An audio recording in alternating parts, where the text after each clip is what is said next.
Salai Kasada is suffering from acute hypertension and is barely conscious. He's been brought to the main public hospital in Kamuli, eastern Uganda.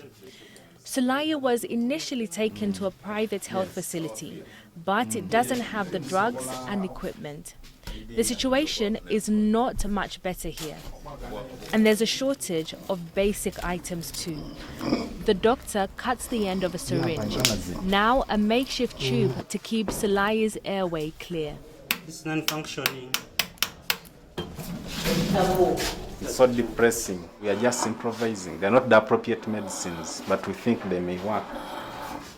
Ugandan doctors are demanding 3 things: competitive salaries for all doctors and nurses, improved supplies of medicines and equipment, and the end to what they call the war on doctors, following arrests of colleagues accused of corruption. This maternity ward should be filled with mothers and babies. Some often need to sleep on the floor because there are just not enough beds.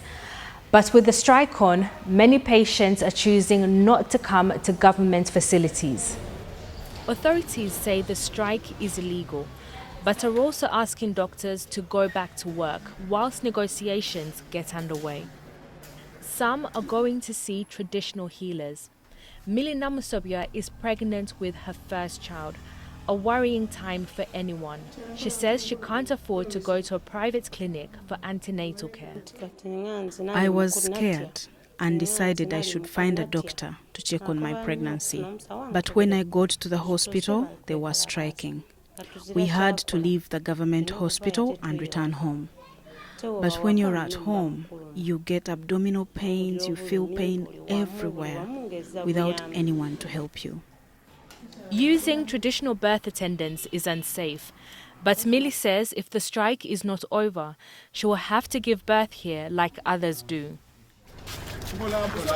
Salai is eventually transferred to a private hospital in the capital and is in a coma by the time he gets there. His case is another symbol of a health system many Ugandans say has fallen apart. Catherine Byaruganha, BBC News, Kamuli, Eastern Uganda.